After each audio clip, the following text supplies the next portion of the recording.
Okay, this is my my ring knocker. Just wanted to call your attention to the podium. Anybody who is interested in the fact that Mary won the CAA championships in 2022 this year. I'm just underscoring that with my championship ring here. In Richmond, by the way, took the Capital Cup at the same time. It was glorious. And more to come, more to come. Good morning, it's wonderful to be here in this room. I'm gonna start us off on a solemn note because it is pressing. And I ask your kindness in letting me do that. I wanted to say a few words about Dr. David Holmes. First, a note of appreciation for those who purchased his book, Glimpses of a Public Ivy, really wonderful book. And also to say thank you to all of you who have written him notes of gratitude. If you would like to send greetings to him, stationery is out in the hall, right out in the hall. And if you can give those notes to Nancy Rowland, she's right here. She will be sure to get them to him today. We're gonna make sure those notes go at around 11 o'clock today. So just if you wanna take a moment, grab a piece of paper. Please don't worry about walking around the room. His health is rapidly declining right now. And we want to be sure that he sees those notes and hears from anyone who wants to share with him. He sends his appreciation and his thanks. Those of you who know him know his students were everything to him. A great joy, a great love. So please keep him in your thoughts and prayers. Thank you. Nancy, where's the material for people to write? Right in that little passageway. Okay. You're in the lobby. Maybe somebody from the back table could just come and bring them out, and the table right here will have them. That's easier. Okay?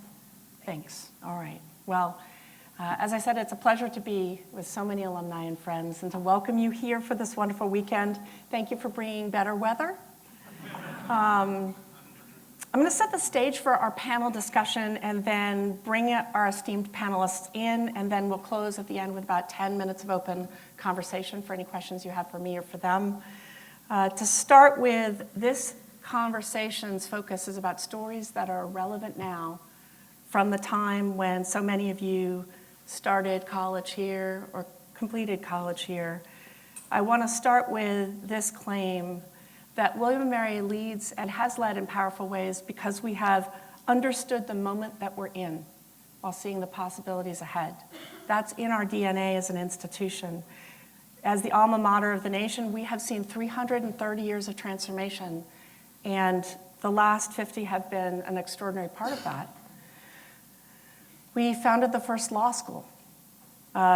We did that because our democracy needed it, and that idea of a law school emerged in response to the need to train leaders of a new nation. We have the dean of the law school here right now. William & Mary began certifying teachers in the late 1800s to prepare strong educators for the Commonwealth's burgeoning public school system, and it was in the wake of that we became a public institution. Think of these transformations as I'm talking about them over time. The surge of interest in studying business after World War II ultimately led to the creation of the business school, although that idea had been around for decades before that, I think since the 1930s. 1973 was among the first class of undergrads that could graduate from the School of Business. Anybody here with business degrees? Yeah, okay. How about law, just to be curious? All right, wonderful. Our generation remembers social change, war, pivotal global events, and now this generation in college is experiencing the advent of AI, political polarization, and we're about to approach the 250th anniversary of the founding of the country. So many of you were here or had just graduated at the bicentennial, and now we're approaching the 250th. I say the quarter millennium because it's an easier mouthful. The speed of transformation that we're seeing across our nation right now and in every industry puts a premium on adaptability, on multidimensionality, on the ability to see around corners, anticipate change, and navigate that change well, ethically, with creativity. We need individuals who can wrestle with wicked problems. And yes, that is a good Boston word, wicked. It's also a technical term, as many of you know, for problems that are exceedingly complex and require multiple kinds of expertise to solve.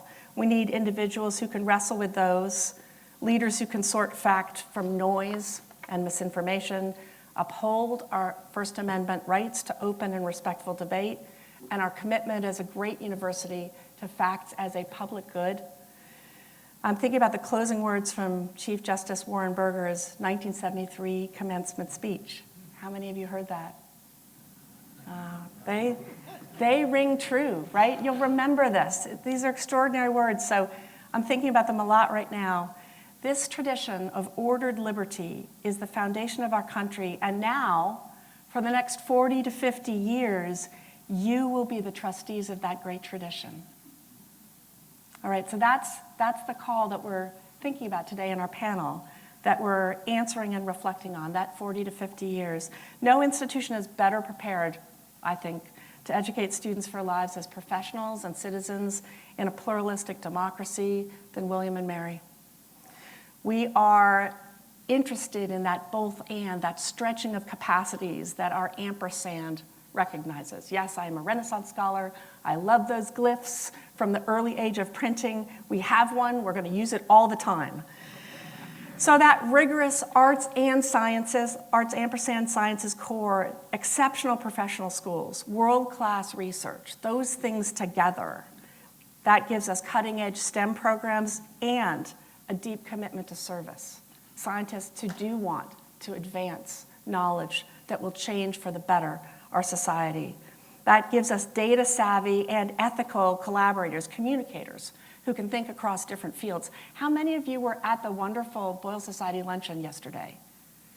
There was an amazing question in the room. I just want to give it to you because it's the perfect exemplar of what we mean by that both and thinking. There was a question to the faculty member on the panel, as I remember it. Can you tell us what you do to prepare your students for AI in medicine? A series of graduates going into medicine, 3 of them up there. And one of the seniors piped up immediately. It was obviously, from her perspective, for her, because she specializes in what's called precision medicine. She answered the question beautifully. Is the person here who asked it? I didn't get to catch him at the end of the luncheon, but I'll try to catch him this weekend. Beautifully, powerfully, she talked about how we use AI for the ability it gives us to personalize medical treatments, prognoses, and outcomes. And it was a really extraordinary answer. She just jumped right in, because that's our field. That's the kind of human being we graduate, who's thinking broadly and has really strong technical expertise. That's the kind of person that we're interested in as we begin to think about, would we have a school now of computer science, data science, that teaches machine learning, AI, in the context of that ethical arts and sciences breadth? So these are our William & Mary grads. You saw that reflected in our slideshow when we arrived.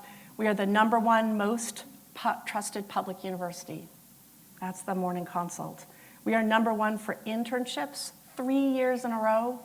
That's Princeton Review. I'm so proud of that. We'll talk about that for a little bit on this panel. We are the #1, as you know, for alumni participation. That's a U.S. News stat. We're really proud of that. Thank you. Thank you. Now, I am particularly attentive to rankings that are based on outcomes data. I think about outcomes, many of them, like U.S. News, thinks about inputs, who's coming here. I'm interested in outcomes. What do they leave with? So 3 from the Wall Street Journal in the last 2 weeks were really powerful for me. Did you see these, any of them? It was a research firm that the Wall Street Journal commissioned named Burning Glass, terrible name, but one of the best research firms for studying outcomes in higher ed. According to them, looking at salary differentials in specific industries, William & Mary is 5th for the best salaries in finance. Think of that. Think of that. That's the 40, 50 years since the founding of the business school, right? William & Mary is 9th for the highest salaries in consulting. That's our arts and sciences breadth with technical expertise. And William & Mary is 11th for salaries in law for public universities, right? Well done. Well done to both of you, both of our deans here. We're going to keep tracking those kinds of outcomes rankings because those are the ones we think really tell a story about the institution's excellence. We are building on 330 years of innovation and excellence to prepare our graduates to lead the transformations that we know are coming in the decades ahead. And I'm so grateful to the legacy of change makers here from 1973 and from the 70s more broadly. In the fall of 1969, just over 1,000 first-year students arrived at William & Mary. I don't know how many transfers for part of that class. Right now, it's a much larger percentage because we're really looking to expand the broadest possible economic range of talent that we can bring here. Our panel is going to highlight many of the themes of your 4 years. We're going to get them storytelling, service and leadership, and community building amid rapid change. So without further ado, I'd like to introduce to you and ask you to welcome the Honorable Viola Osborne Baskerville, class of 73. We wave.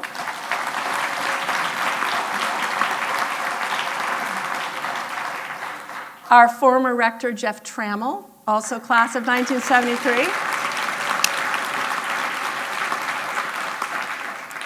The Dean of the Mason School of Business, Todd A. Moradian, who's both old and new, right? Because he's been here for many years. He's in his first year as dean, and he's been here for many years. And the Dean of the Law School, Benjamin Spencer.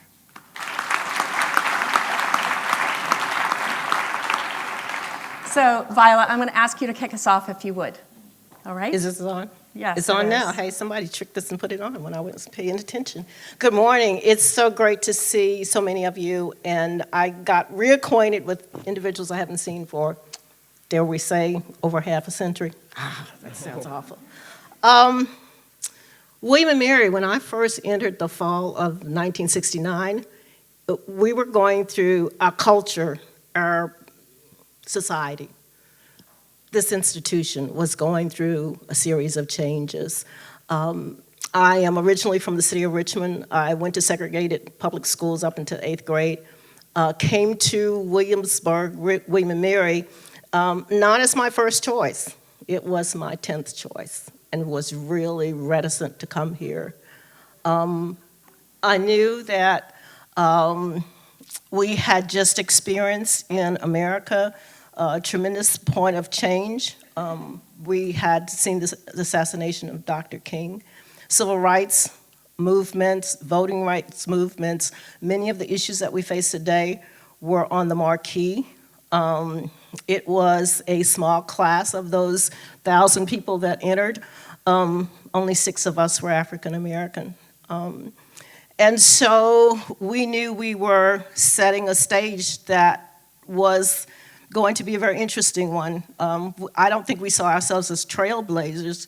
We just saw ourselves as wanting to be given the opportunity to study at a Virginia public institution to which our parents paid taxes. It was a time of trying to find your way, trying to find a place where you belong, and I see that that's the theme of William & Mary today. Yes, You belong here. Yeah. We were struggling so much with that. One of the things that was interesting to me as a freshman, beyond just sort of the demographics, the social demographics, the racial demographics, was the way it changed from my freshman year to about my sophomore year, in which the president at freshman year was Mr. Pascal. And sophomore year, the new governor, Linwood Holton, came in. And if many of you have studied Virginia politics, you know that Governor Holton was a very progressive Republican at the time, and even had his children in public schools in the city of Richmond. And I don't think Mr. Holton liked the way that Mr. Pascal was running the institution. he may have been running the institution by the letter of the law, but not the spirit of the law. And so Mr. Pascal was not there too much later.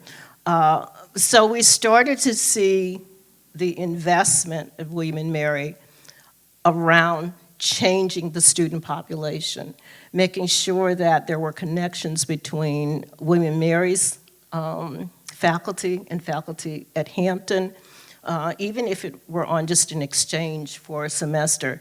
And I think that's one of the things that needs to continue, even as you have already said, President Rowe, to make sure that you're looking beyond your traditional student base and outreach. I think it's important to develop opportunities for students, especially where students come to an institution and they can thrive, but they just need that extra push. And I hope we do not get to the point in Virginia where we are discounting the concept of equity in diversity, equity, and inclusion.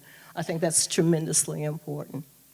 Thank you for kicking things off. So I'm thinking about the huge range of changes that happened in those 4 years. Changes in philosophy, just as you're saying, changes in the makeup of the student body. And some of you, I've talked with you about the demographic cliff that's coming after 2026. Is that a familiar phrase? Yes. That we're going to see a huge drop-off in the college-going population. At William & Mary, the traditional college-going population, that's just the demographics of the country as the baby boomers, kids start dwindling in number. We've been thinking about that for a long time, and I'm going to come back to your idea of belonging.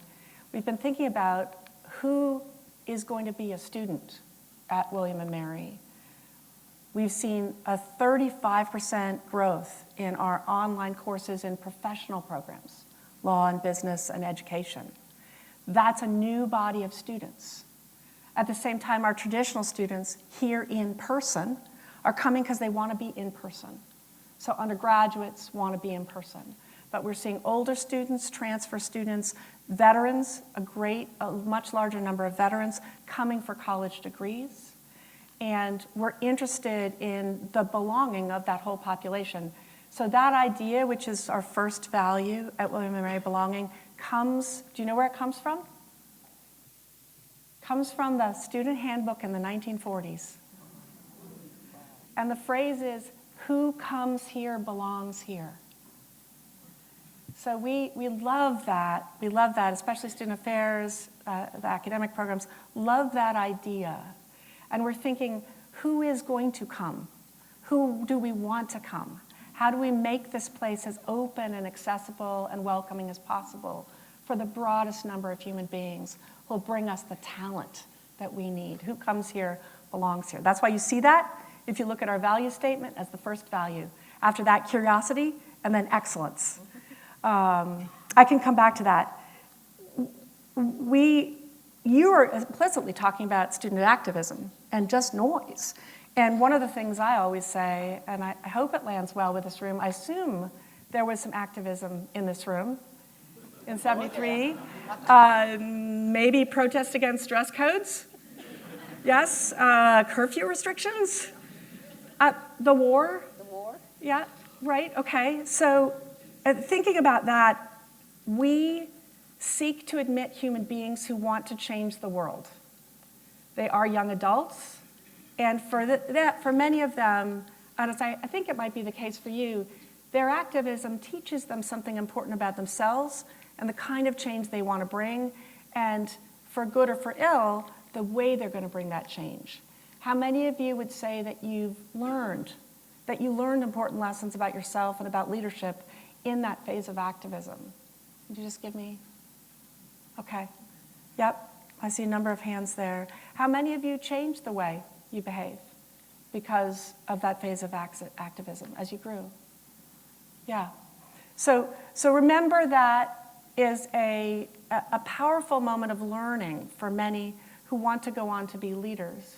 And at the same time, it's incumbent on us to teach them how you do that in a respectful, ethical way. Right? I came to William & Mary in part because it's a public university, and we have such a straightforward, uncomplicated commitment to constitutional rights. That's what we do. We freedom of expression, freedom of assembly. Private institutions where I'd spent my career really struggle with that in a different way, and it's just clear here in a way that I think is powerful. You know, the language of the Bill of Rights traces back to the English Declaration of Right, signed by King William and Queen Mary, and then to the Virginia Bill of Rights. So it starts here in my view. Some of you probably saw the Council of Presidents co-authored a statement on freedom of expression last December, published it as an op-ed. Was that, anyone in land see that? We need to circulate that, yeah. Because we see Virginia and our institutions as the birthplace of those ideas. So I'm gonna follow up on thinking about that change-making commitment of the institution and of our human beings here to Dean Spencer, and just ask how would you think about educating the activists who will become leaders in those constitutional values such as freedom of expression? Well, thank you. The First Amendment is first for a reason, and one of the things that's pivotal to educating students at the law school, but also at the undergraduate level with respect to free speech rights, is first for them to understand the role and the purpose of those rights. If you see the context of the First Amendment, free speech rights, and it's the Congress should not abridge or shall not abridge freedom of speech or press.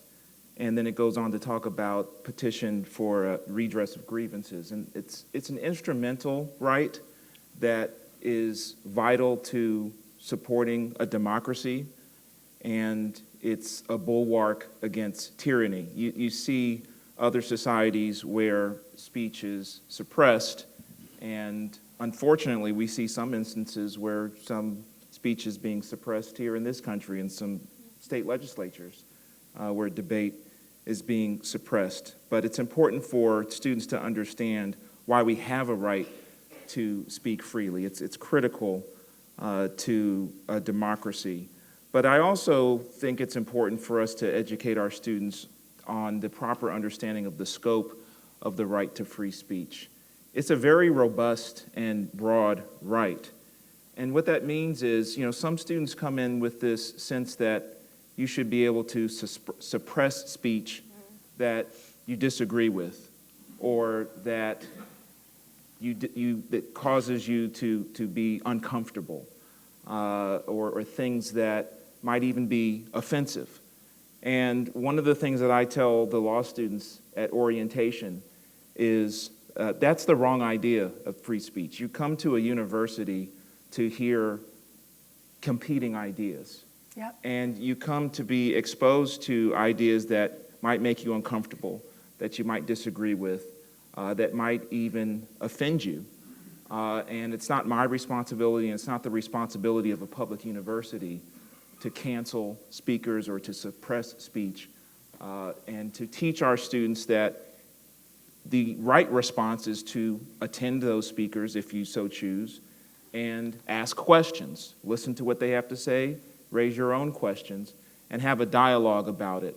It was very dismaying to see what took place at Stanford Law School, to be honest, to have administrators supporting students in an effort to exercise what we call the heckler's veto, which is something that certainly we wouldn't entertain at this school or at any public school, nor should we.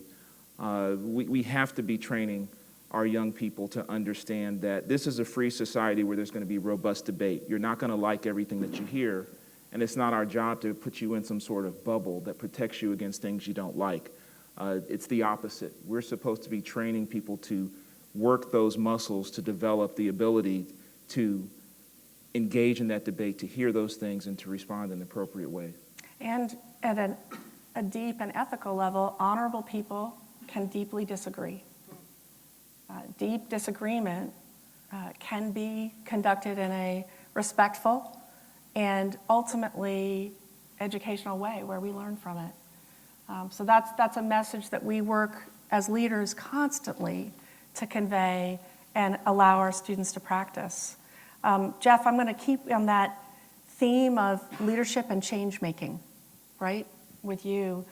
Our vision statement at William & Mary reads, people come to William & Mary wanting to understand and change the world, and together we do.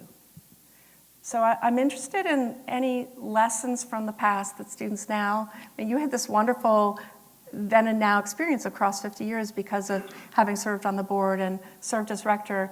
Are there lessons from the past that students today could use to help them as change makers? Thank you, Catherine. Yes, let me briefly reflect both on our experience, and as I look out at you, I see a bunch of faces that are Mike? in the sunken garden on a spring day in the early 1970s, but yet here we are. And we truly have lived in an extraordinary time. Not only what we experienced, as Viola said, growing up and then coming here, but since. The world is vastly different. And as Catherine said, I have the benefit, the honor of being able to look at William & Mary from both ends of that period. When I was rector, I brought my family up from Florida because I wanted them to see William & Mary, my brothers and their children, and we were taking a tour of campus, and we had a student tour guide. And when we got to the swim library, the student tour guide paused for a moment, and my niece, who is seldom without an acerbic comment, said, "What's so special about William & Mary?" And the student tour guide paused for a few moments and looked kind of at us around, and then he said, "You know, at William & Mary, we have each other's backs." And I thought, all this time and effort we've gone in to try to figure out who we are, and this student just captured it. That's what's different about this place. We do have each other's backs. Yes. And it was certainly true when we were in school here, as evidenced by the fact that we have such a tremendous turnout. We've remained friends. We stay in contact. We have each other's backs. Many years later, from our experience here, I came back to the board and eventually served as rector. And what I learned in that hindsight was that the place had changed greatly. It had kept some of the core principles, the academic rigor, having each other's back, the intimacy of the place. But now students knew their professors better than they did when we were here. Quite frankly, probably it was harder to get in. You could argue that the student body was that much more accomplished, right? Another difference, it was wealthier. We had a lot of middle-income kids here, right? Came from middle-income families, lower-income families. When I became rector in 2011, not nearly as much. Virginia grew, the country grew, and as it happened, we had a wealthier student body. And I want to commend President Rowe for working on that, presently trying to increase the percentage of Pell students that we have at William & Mary. And I know that's one of her top priorities, because we do need to be that upward mobility opportunity for so many young people that we have always been. It did it for us. It gave us opportunities that our parents didn't have. Not too long after I became rector, there was an event to award William & Mary $25 million for an idea that a student had, a student named Brad Parks. And I went to represent William & Mary at the State Department, where the awards were being made from USAID. And this is a challenge that goes out to universities around the country to come up with the best and brightest ideas for making the world better.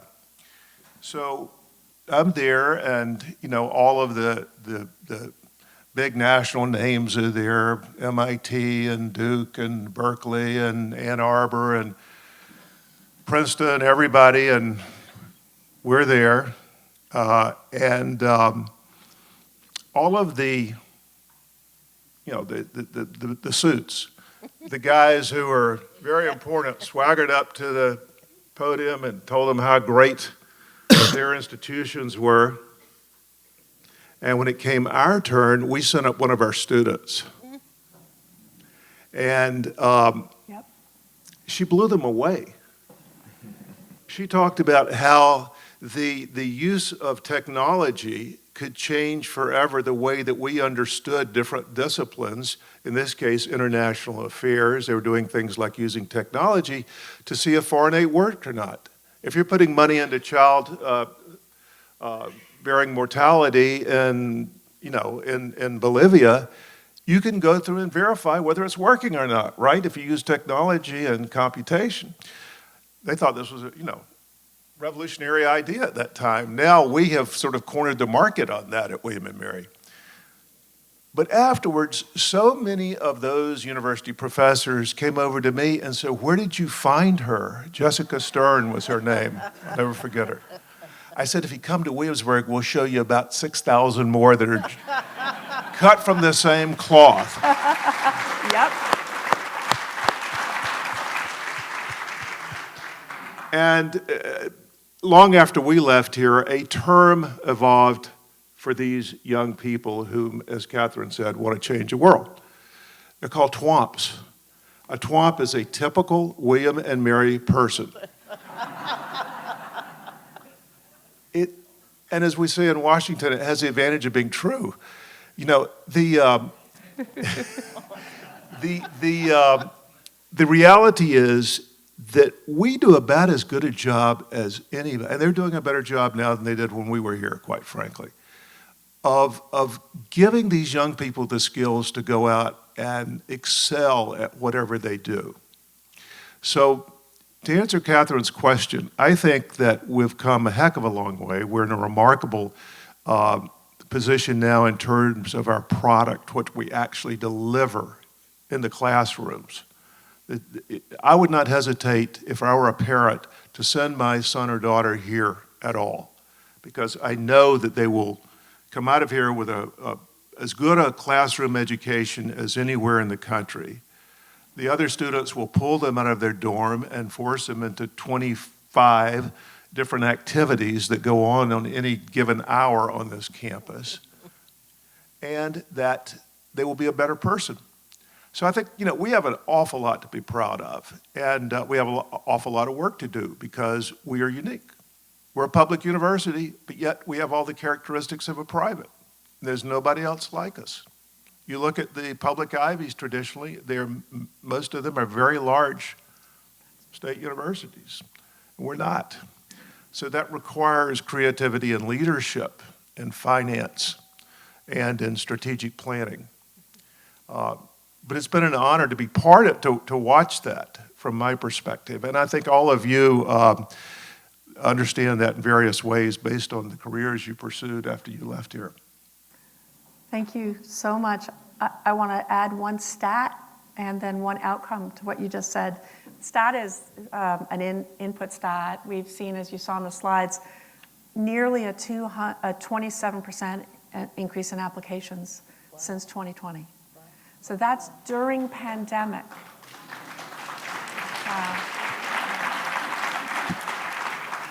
We are becoming really rapidly, extraordinarily selective, and at the same time seeking to open our arms as wide as we can with respect to income, just as you said. So our commitment to start with is to be at minimum free tuition and fees for all Virginia Pell eligible families. Okay. At minimum. That means you may get financial aid above that.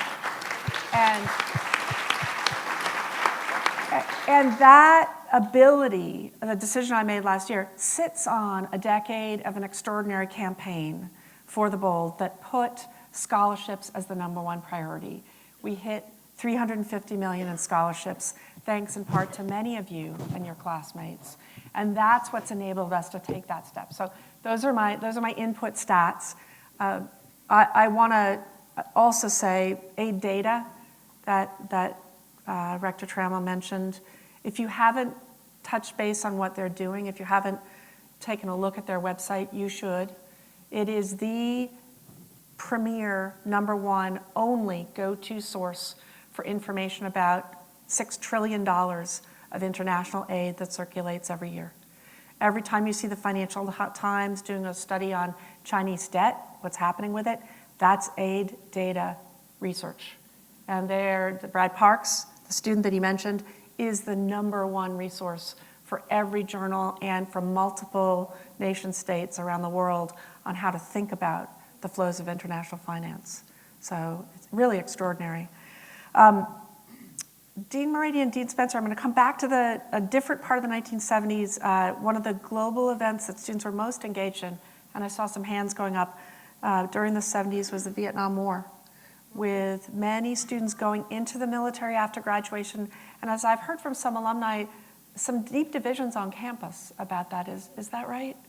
Some people have said that that is something they remember from their time, that division. We have worked extraordinarily hard to be military and veteran friendly at William & Mary. It's one of our longest standing traditions. And I want to ask how you see the work of supporting veteran and military students today here. Maybe you'll start. I know this is important to both of you as it is to me. Well, I've been back about 8 months, and the progress that was made at William & Mary in more fully embracing veterans and military transitions is remarkable and joyous. Steve Hubner, a classmate of yours, and I were talking about half an hour ago about what it meant to serve. I served and Steve served in the late 70s, early 80s. And I'm not sure that all of society fully appreciated the service and the protection that the military gives freedom every day.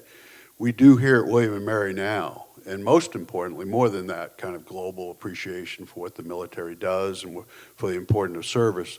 In the business school, we have really come to appreciate what it means to integrate veterans and transitioning officers into our academic programs. Right now, we have in our MBA class about 110 students in each class. 20 of them are active duty mid-career officers. The change in our students' experience, so this is selfish, right? I was supposed to talk about how wonderful William & Mary is serving those officers. They are serving us. They are engaging. remarkable. It's Yeah. just wonderful. Yep.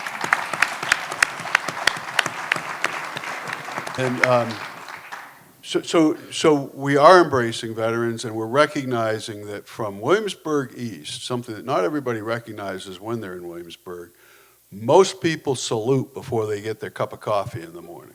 So we have this huge military complex and complex of industry that serves military, from Newport News Shipbuilding, Fort Eustis, Langley, and the Atlantic Fleet.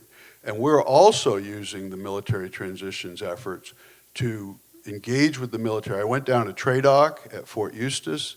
They wanted me to try to rivet. They said, oh, the dean will rivet to see how you work on a helicopter. They immediately took the rivet thing away from me. But what I saw was a remarkable educational institution at Fort Eustis. They take people who have, today's 18-year-olds may not have touched a screwdriver. They make them soldiers in 8 weeks. They make them helicopter mechanics in 16 weeks. And boy, again, as the dean, you walk in, they think you're going to know about education. The United States Army knows more about education. It's a remarkable thing. They're becoming a partner with us. We're developing content for them. They're sending us people for certificates and badges, and we're developing more of that. So the commitment to veterans is, honestly, it comes down mostly to selfish. I learned a lot. I learned not to try to rivet. But when they come into our building, when we go to them, it's an extraordinary partnership to move lives forward and to move the William & Mary forward. It's really terrific. And I have the benefit, this is the last thought. Okay. The president hired a special assistant, Kathleen Jabs, and we hired a special person for the business school, J.D. Dew, but we had an extra office. So all of those military transition activities are going on in my building. I get to go upstairs and join with the veterans, and it is, I think I used the word earlier, it is a joyous partnership that moves us all ahead. It really, truly is. Thank you.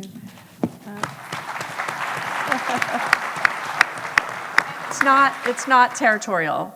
I can go there anytime I want. Right, You're going to let me know, right? maybe. No, I didn't mean to emphasize the territory, but I've had this great experience of getting embedded in our military transition activities, which aren't just the business schools, by the happen chance of proximity. And they're unbelievable, and we're doing, they're helping everything we're trying to build.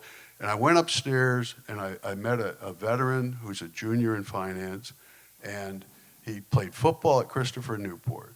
And he just thinks he can't believe he's at William & Mary. And to meet those young people who have taken years of their life to go defend us and now come back to accelerate their ambitions is just great. It really is. This is who comes here belongs here, right? This is who our students are right now, and really, really important part of the student body. Dean Spencer. Absolutely. So serving veterans is extraordinarily important to us at the law school and to me personally. I currently serve in the U.S. Army Reserve as a captain in the JAG Corps, and we refer to reservists as citizen soldiers. And I say that because at the law school, we refer to our students and our graduates as citizen lawyers. And so having a large cohort of our population be prior service and currently serving members of the military is extremely important to us. So we take extreme attention and care in trying to make sure that we're admitting a significant number of veterans and currently serving people into the law school, particularly those who are being funded by the military and the FLET program, Funded Legal Education Program. We provide consideration with respect to aid. We learned that there was a differential between the aid that the service branch was providing and the cost of the tuition for the law school. And so we committed to all of the TJAGs of each of the services that we would make up that differential so that the soldiers or the sailors or the Marines wouldn't have to pay anything to attend the law school. So that was extremely important for us. Another thing that is important for us is we have a clinic that serves veterans. It's the Puller Veterans Benefits Clinic. And a lot of veterans who have disabilities are challenged in getting their full disability rating and in getting all of the benefits to which they are entitled. And it's an extraordinarily difficult and frustrating process that requires skilled advocacy. So we provide that for free to veterans, and our Veterans Clinic has been responsible for tens of millions of dollars in benefits going to veterans to take care of the disabilities that they have. So I can't underscore enough how important it is that this entire university supports veterans, and each of the different schools here support veterans as well. I want to pick up on the theme of service because that is one of our core values. It is such a long-standing part of the DNA of this institution to serve the country, to serve communities. And this is a question for Viola and then Jeff. If you had to say in a sentence yep, it's going to be challenging. I'm going to give you a little setup time.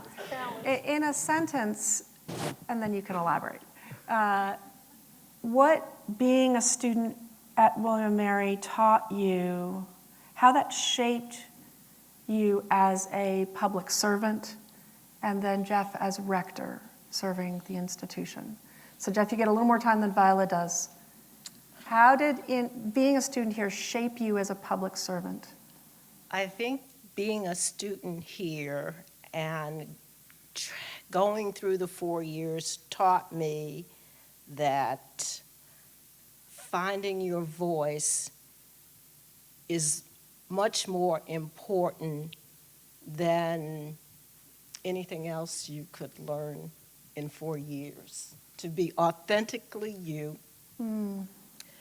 to realize that fear is not an option if you have a goal. This is the elaboration. I like it. You can do it. Go, go. That you have to focus on a bigger picture always. The big picture may be graduating, okay? The immediate big picture may be graduating. But what's the picture, what's the landscape after that? That's critically important. That any major that you take on is relatable. I was a German literature major, okay? That enabled me to understand cultures, people, the importance of language, the importance of a vocabulary, the importance of specifics, the importance of sentence structure, the importance of making a debate, the importance of just being able to voice an opinion. And, you know, you need a 4-year degree to go to law school, so that worked, okay? So I think that in the end, to wrap it all up in a bow, it would be about perseverance, resilience, and knowing that fear is not an option if you want to succeed. There's a wonderful phrase that I have on my whiteboard in my office in the Brafferton from a woman who was, I think, the first woman on the Board of Visitors, Mary Branch Munford. Is that right, Jeff? Sounds right. And she was described, Around it. she was described as level-headed and fearless. And I hear that in what you're saying as part of the ethos of the education, level-headed and fearless, and finding your voice in that. All right, Rector Trammell. Did I pass? Oh, Okay, yeah. sorry. Also, I love the literature piece. Yes, yes. Yes, Madam. It's always dangerous to follow a former member of the General Assembly who's. We have another member in our class. We do, Exactly. Colleague. we do. Former chair of the Education Committee, Jim Dillard, And our I'm just alumnus. saying, the humanities majors, we do rule. We do rule. Right? That's right. You know, I Just thought a saying. lot about this because people would ask me about William and Mary when I was rector, and we go to conferences, and then for years afterwards, I served on the board of the Association of Governing Boards of Universities and Colleges and went to way too many seminars where we acted like we knew a lot. The William and Mary is really different, and it's different because there is this intense undergrad experience where you bond with friends. And maybe it's the academic rigor that makes you have empathy for the person in the next room, or the person that in our days would go with you to the hoi polloi, remember the pub Yes. over in Trinkle? Yeah, I do remember that place. But there is an experience here that is intense, it's challenging, and we all survived it. And it makes you stronger. I'm not trying to paraphrase Taylor Swift or somebody here. But it's true. It's true that we came out better on the back end of that. We were ready to go out and face the world, whereas people who went to big state universities and sort of checked the boxes, I'm not sure they were as ready as we were. I found that hiring people later when I was an employer. And I remember hiring one as an intern, a young William and Mary student who had just graduated. While he was looking for a job, I hired him as an intern. I sent him to cover a hearing on health insurance coverage. He came back with a 3-page memo. No mistakes. Perfect. Right. I took his name off, put my name on it, and sent it to the client and charged for it. And then I hired him. And that is what you hire when you hire a women. They beat it into us. You will not make grammatical mistakes. You will learn discipline. But that's who we are at our core.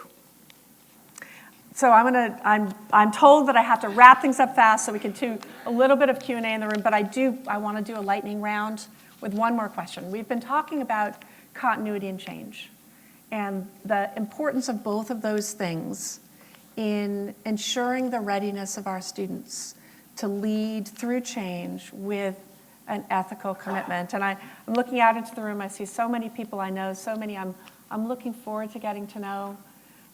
We have a current member of the Board of Visitors, Steve Huebner, here. We have a former member of the Board of Visitors, Warren Buck, here. That idea of readiness for what's to come is a deep part of the leadership thinking at William & Mary. So I'm going to do a lightning round, which means you get one, now you've practiced, one sentence to say, what is the most important way that you see us preparing students to be ready to lead change in an ethical way through so much transformation? And Dean Spencer, we're going to start with you. We're going to go this way. One sentence. Yep. Well, getting our students at the law school to focus on evidence-based reasoning and the ability to distinguish between fact, opinion, fiction. Nice.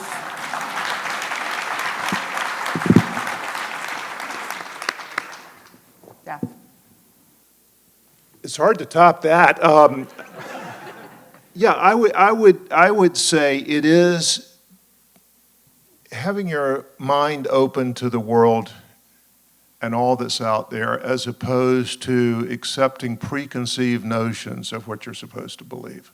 And that really goes to the core of the liberal arts. Curiosity, right? Lead with curiosity. I would say continue to mind the opinions of your brightest and best students. Yep. Value the excellence that comes here. I would say building T-shaped people or Renaissance people, building off 330 years history here at William & Mary of being an extraordinary liberal arts university and making that a T-shaped person in which the liberal arts and the exposure is the horizontal, and then the deep dive are the skills to be valuable on day one in an important job. That's the T from T. Yeah, I love it. I love it. Should we just see if there's folks? I have a mic on so I can walk over, listen to you, and repeat to the room. We don't have to pass a mic around. Maybe questions that you'd love to ask me or the panelist as you think about that 40 to 50 years of trusteeship that President Rowe. the Chief Justice, yes, President entrusted Rowe. you with. Yes, We have a question here. yes, let me come on over. Careful. Yes, thank you. I have a comment that I thought might encapsulate some of what you've been talking about. Free speech was mentioned. Dr. Pascal was mentioned. I graduated from here in '66. In '62, in my freshman year, I was a member of student body. That was kind of a rowdy group.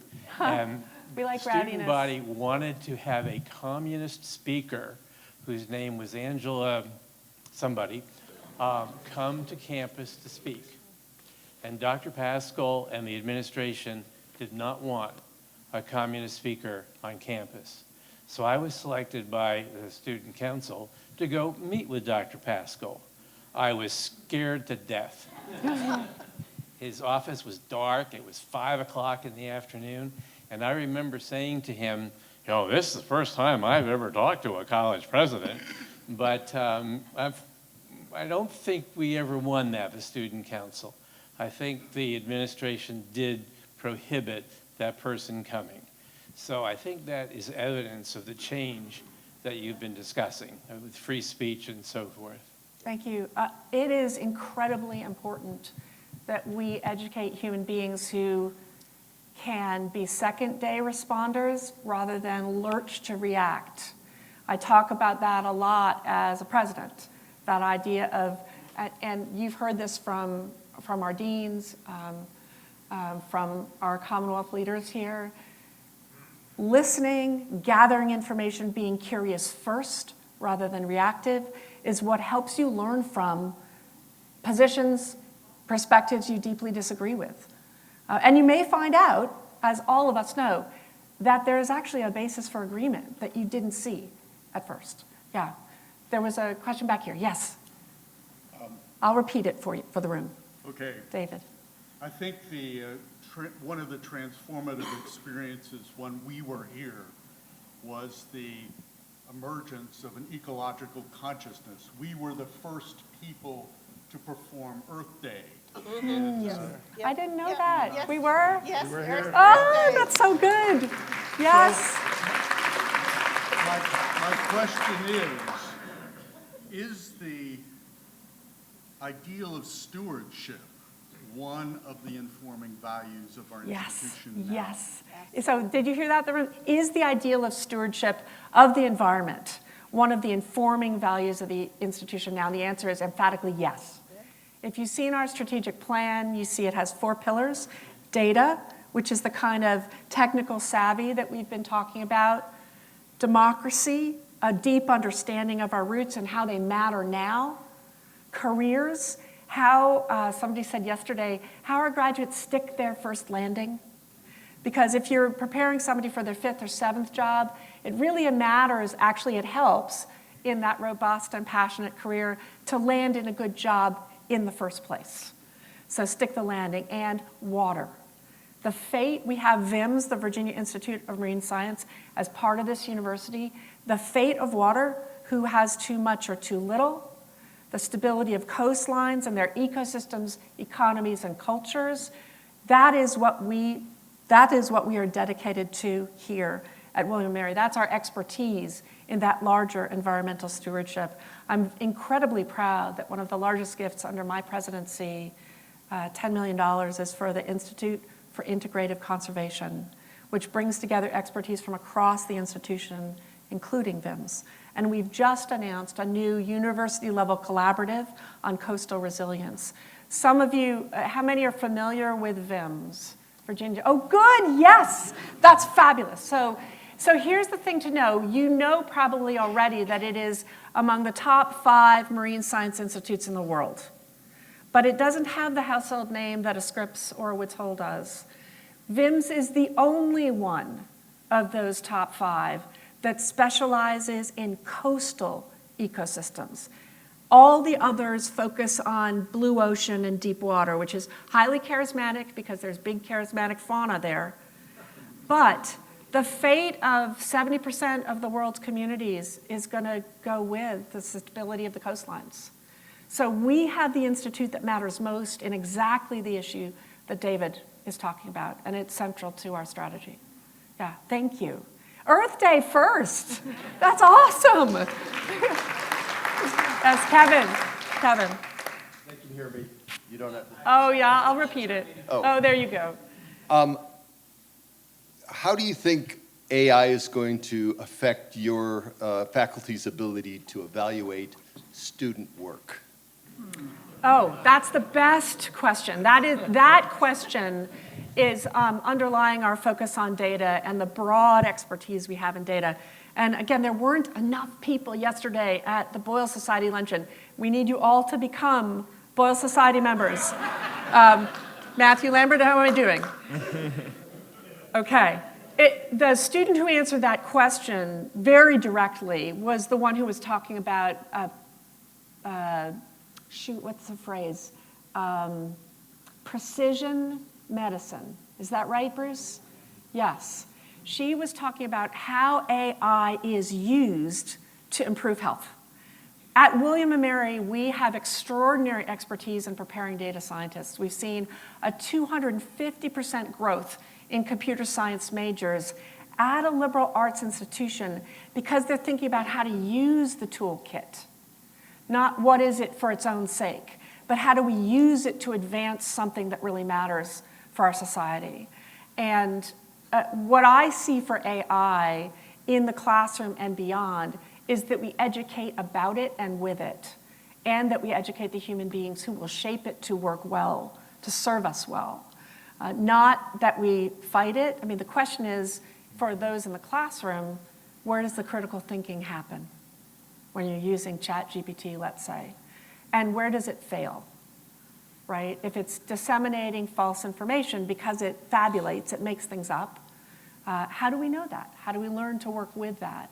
And then, how do we write those machine learning tools in the service of something that society needs or an organization or business needs? So you've allowed me to say again, we're in the process right now of thinking about whether we should do something that we haven't done for 70 years at William & Mary, which is create a new school that would be focused on computer science, data science, and applied science in the service of the kinds of transformations and problem solving we know we need socially.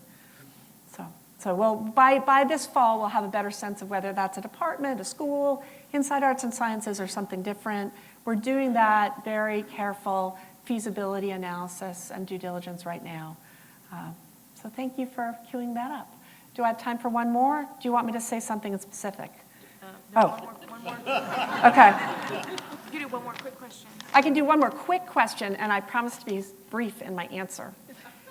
Or I'll ask our panelists to be brief. What's one more quick question? This side of the room hasn't asked. Yes? I'm Jan Riley. I'm a new bride of Robin Riley, class of 63. Welcome. And I just want to tell you, I'm a San Diego State Aztec. We have a great basketball team. You know, we did great this year. But I wish I would have gone to William and Mary. Wait. I'm very impressed with what I keep hearing and what I've seen with Robin's alumni functions in San Diego. And y'all come visit us out there. I'm not kidding you. You're I don't know what to call it. Give me some words, but I didn't go to school here, so I don't have the words. But you're all impressive, and your school is impressive. And I'm very grateful to have affiliation through Robin. So thank you. Oh, well, welcome. For the panelists, what we heard is that we have a prospective student here because it's never too late to get a William & Mary degree. Never too late, right? Absolutely. Yes. Were you going to add something?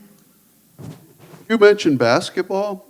I just want to take a minute to say, because coming back to William & Mary and meeting Brian Mann and Dane Fisher and the people that are running our athletic department, in the business school, we over-index for athletes. We have about 120 of 500 athletes are enrolled in the business school. Wow. They are extraordinary. We talked about character. We talked about citizenship. We talked about employability. Our athletes are extraordinary, and the right people are in the right places we will beat your Aztecs pretty soon. Yes, we will. Thank you to our panelists.